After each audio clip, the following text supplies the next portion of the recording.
Hello नमस्कार everyone, मैं आपकी होस्ट आलिया एक बार फिर से आप सबका स्वागत करती हूँ हमारे आपके official YouTube channel Yamuna express way गुरुदेव रियल एस्टेट में। एक नई न्यूज़ निकल कर आ रही है जेवर इंटरनेशनल एयरपोर्ट से, जिसे लेकर हाजिर हुए हैं अपनी इस वीडियो में। हम आपको बताएंगे कि आज के टाइम का क्या अपडेट है, कितना काम हो रखा है जेवर इंटरनेशनल एयरपोर्ट पर और आगे क्या प्लानिंग की जा रही है, उसी पे बेस्ड है ये पूरी न्यूज़। तो वीडियो में एंड तक बने रहिएगा, आपको काफ़ी सारी इन्फॉर्मेशन यहाँ से मिल जाएगी।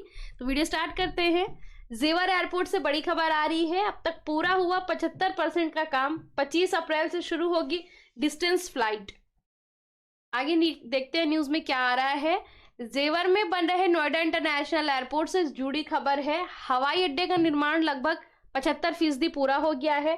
खास बात यह है कि रनवे पूरी तरह बन चुका है। फ्लाइट के लिए जरूरी जो उपकरण है वो लगाए जा चुके हैं। एयर ट्रैफिक कंट्रोल यानी कि एटीसी का निर्माण पूरा कर लिया गया है। जुलाई के महीने में एयरपोर्ट पर 2 रडार काम करने लगेंगे। रडार लगने से पहले रोजाना 50 फ्लाइट उड़ाई जा सकती है। जेवर एयरपोर्ट का निर्माण कर रही company Noida international airport limited से मिली जानकारी के मुताबिक 25 अप्रैल से लोग डिस्टेंस फ्लाइट शुरू हो जाएगी, यानी कि लॉन्ग डिस्टेंस फ्लाइट जो है वो आपकी 25 अप्रैल से शुरू हो जाएगी। साथ ही लखनऊ में हुई बैठक। पिछले सप्ताह शुक्रवार को लखनऊ में जेवर अंतर्राष्ट्रीय हवाई अड्डे की निर्माण की समीक्षा बैठक की गई। बैठक में औद्योगिक विकास मंत्री नंद गोपाल गुप्ता नंदी जी और नागरिक उड्डयन विभाग के अफसर अपर मुख्य सचिव एसपी गोयल मौजूद रहे। ग्रेटर नोएडा से Yamuna expressway industries development authority के मुख्य कार्यपालक अधिकारी डॉक्टर अरुणवीर सिंह जी और हवाई अड्डा निर्माण से जुड़ी कंपनियों के अफसर लखनऊ गए थे। वहां पे ये पूरी बैठक हुई है, जहां पे आपको बताते चले, जहां की अपडेट निकल कर आ रही है। लॉन्ग डिस्टेंस फ्लाइट का लक्ष्य रखा गया है। कार्यदायी एजेंसी और नोएडा इंटरनेशनल एयरपोर्ट लिमिटेड ने शासन को बताया कि अब तक 75% काम पूरा हो चुका है। जेवर अंतर्राष्ट्रीय हवाई अड्डे से लॉन्ग डिस्टेंस फ्लाइट के लिए जरूरी तैयारियां पूरी हो गई हैं। आने वाली 25 अप्रैल से लॉन्ग डिस्टेंस फ्लाइट का लक्ष्य निर्धारित किया गया है। मतलब अप्रैल से जेवर अंतर्राष्ट्रीय हवाई अड्डे से लंबी दूरी वाली उड़ान शुरू हो जाएगी।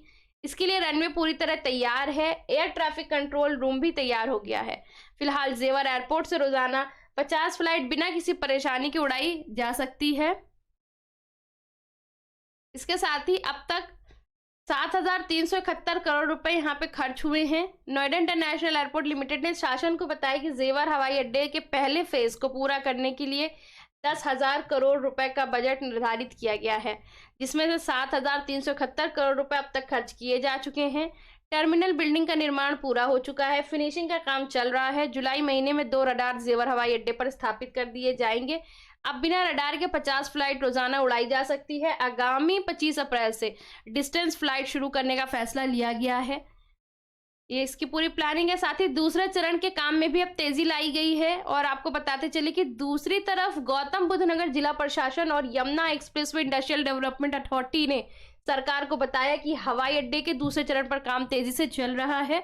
साथ ही भूमि अधिग्रहण का काम भी शुरू हो चुका है। निर्धारित समय सीमा में दूसरे चरण का निर्माण अभी प्रारंभ हो जाएगा। आपको बता दें कि उत्तर प्रदेश सरकार, Noida authority, greater Noida authority और यमुना अथॉरिटी ने दूसरे चरण के लिए अपनी अपनी हिस्सेदारी का पैसा कंपनी को भी दे दिया है। तो ये पूरी प्लानिंग है। तो मतलब फेज 1 तो आपका काम चल रहा है, 75% काम कंप्लीट हो चुका है।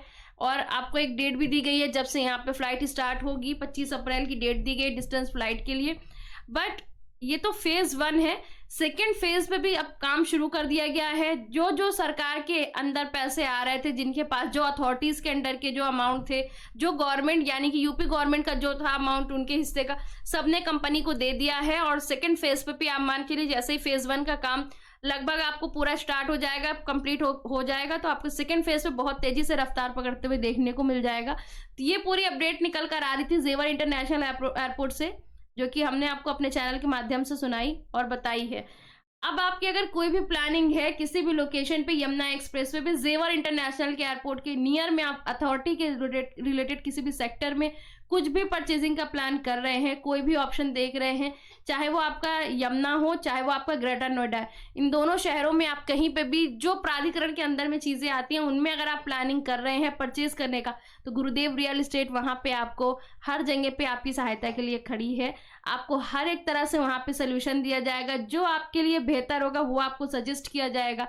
तो आप हमसे कांटेक्ट ज़रूर करिए। अगर आपको कहीं पे भी दिक्कत आती है अपनी प्लानिंग में, अपनी इन्वेस्टमेंट करने में, कहीं पे भी प्रोसीजर में कोई इशू आ रहा है, तो आप हमसे कांटेक्ट कर सकते हैं। कांटेक्ट करने के लिए स्क्रीन पे आपको नंबर दिख रहे हैं जिन पे आप हमसे कॉल के थ्रू जुड़ सकते हैं। ऑफिस एड्रेस यहाँ पे आपको हमारा दिख रहा है, जिस पे आप हमारे ऑफिस विजिट कर सकते हैं, जहाँ से हम आपको लोकेशन की आइडिया, वहाँ पे एक एक चीज़ें, कई ऑप्शंस है वो दिखाना, सारा काम ये हमारा है जो हम आपको दिखाएंगे ताकि आपको बेहतर चुनने में कहीं दिक्कत ना आए। बहुत सारे ऑप्शन आपको दिए जाएंगे जिसमें आप चीज़ों को शॉर्ट कर सकते हैं, तो आप इस तरह से हमसे जुड़ सकते हैं। बाकी यमुना एक्सप्रेस पे गुरुदेव रियल एस्टेट हमारा ऑफिशियल यूट्यूब चैनल, जहाँ पे अभी आप मुझे सुन रहे हैं, मेरी इस वीडियो को देख रहे हैं, इसे ज़रूर से सब्सक्राइब कर लीजिए और इसे आप ज़रूर से फॉलो करिए, क्योंकि हम प्रतिदिन नई एक वीडियो लेके आते हैं जहाँ पे नई अपडेट, नई सारी चीज़ें बताते हैं इन सारे लोकेशन से जुड़ी हुई। तो आप हमसे ज़रूर से जुड़े रहें। मिलेंगे नई वीडियो में नए टॉपिक के साथ। फिलहाल के लिए धन्यवाद।